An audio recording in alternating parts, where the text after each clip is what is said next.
Lorsque j'ai une problématique de type je ne sais pas où est ma place, inconsciemment derrière j'exprime j'attends qu'on me dise quoi faire. Puisque quand je sais en fait ce que je dois faire, là effectivement je me sens vraiment à l'aise et j'essaye d'exceller dans ce domaine pour qu'on soit fier de moi en fait. Mais quand j'arrive dans des situations où je ne sais pas quoi faire, je me retrouve dans une espèce d'impuissance et je vais avoir tendance à demander aux autres de me valider. C'est comme ci, c'est comme ça, je dois faire ci, je dois faire ça. Donc j'attends toujours qu'on me dise quoi faire. Et dans cette position, en fait, qui est finalement un jeu de pouvoir, où je suis dominé, puisque j'attends que le chef me dise quoi faire, donc je suis soumis, j'ai tendance, dans d'autres contextes, à prendre ce rôle de chef et à dire aux autres ce qu'ils ont à faire.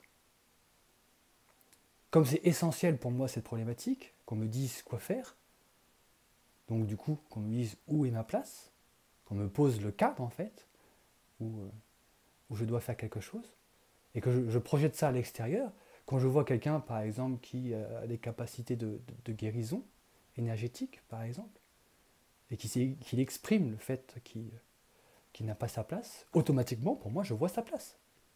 Parce que pour moi il y a un cadre qui est posé. Bah, vas-y, fais ça, c'est ça ta place.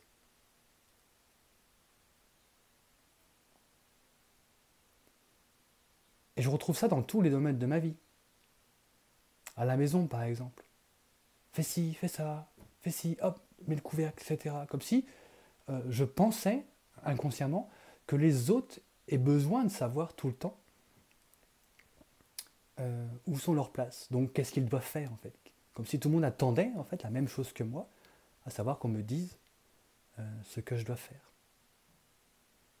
Donc, je bascule de ce jeu de pouvoir, de dominer celui qui ne sait pas ce qu'il doit faire, et dominant à celui qui dit aux autres ce qu'il doit faire. Donc, je me perds en fait dans ce jeu de pouvoir.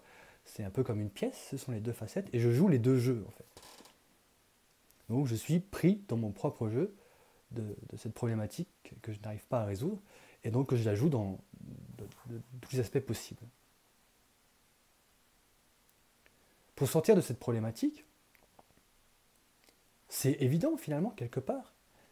Si j'arrive dans une situation où je ne sais pas quoi faire, et si je prends des initiatives, donc j'expérimente l'inconnu et l'inconfort, et je commence à essayer des choses, donc du coup j'ai une problématique, je ne sais pas quoi faire, bon, je pose un nouveau cadre, quelles sont mes possibilités, qu'est-ce que je peux faire exactement, quelles sont mes marges de manœuvre, et je peux y intégrer un petit peu de folie en fait, est-ce que je peux faire des trucs un petit peu folles, prendre des risques, prendre des responsabilités, et c'est en expérimentant ça plusieurs fois, une fois, deux fois, trois fois, quatre fois, cinq fois, 100 fois, que mon système de survie à l'intérieur, qui me dit, voilà, ou tu sais pas quoi faire, ou c'est chaud là, vite, vite, vite, fais-toi valider par quelque chose, demande à quelqu'un comment il va t'aider. Là, en prenant mes responsabilités, en tentant des choses, en partant dans le risque, plein de fois, comme ça, à répétition, mon système de survie va finir par me dire, ah, mais en fait, c'est pas dangereux, finalement. Et donc, je ne vais plus replonger dans cette peur et dans cet inconfort que j'ai de ne pas savoir quoi faire. Puisque en l'ayant expérimenté plusieurs fois, bah, quand je ne sais pas quoi faire, c'est une invitation quelque part à que je prenne des initiatives, je prenne des risques et je goûte l'inconfort de la situation. Et du coup, quand je vais projeter ça à l'extérieur, de ce nouveau jeu que je pose, ça va être la même chose sur les autres. Quelqu'un qui va demander où est sa place et quoi faire, je vais l'inciter à prendre des risques, à explorer le monde, à tenter des choses et à découvrir finalement ce qu'il peut faire de lui-même, à récupérer son propre pouvoir, celui que moi j'ai récupéré, mon propre pouvoir. Et donc je suis toujours dans ce jeu de dominer-dominant, puisque en tant que dominé, moi j'arrive à trouver de la jouissance, parce que la prise de risque et de responsabilité me valorise quand je réussis, et il n'y a pas de raison que je ne réussisse pas.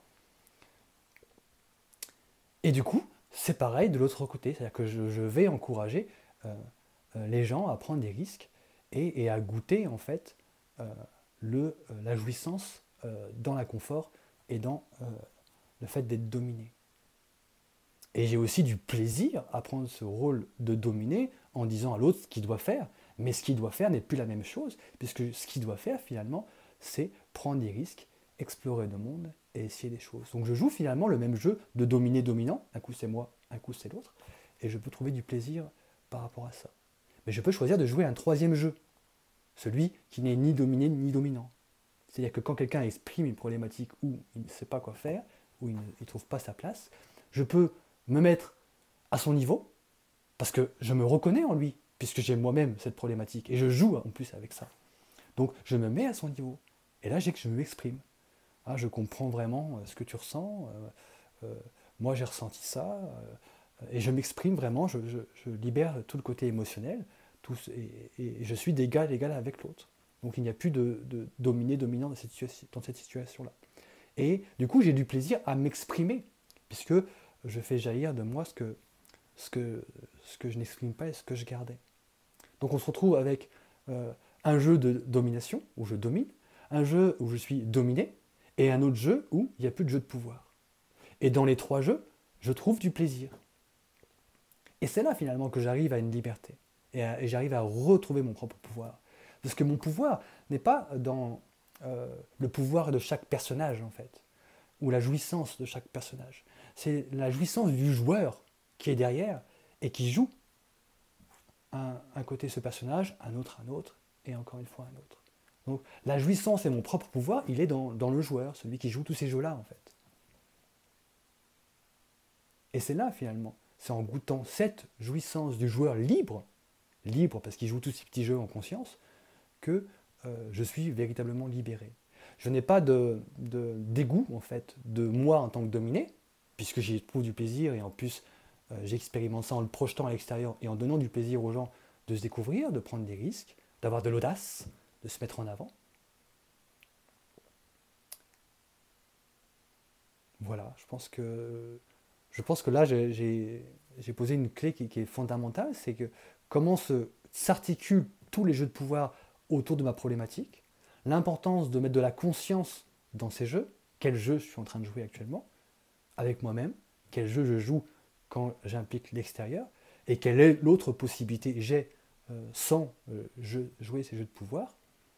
Et là, véritablement, j'ai ma vraie liberté et un épanouissement total dans la jouissance et surtout dans la conscience.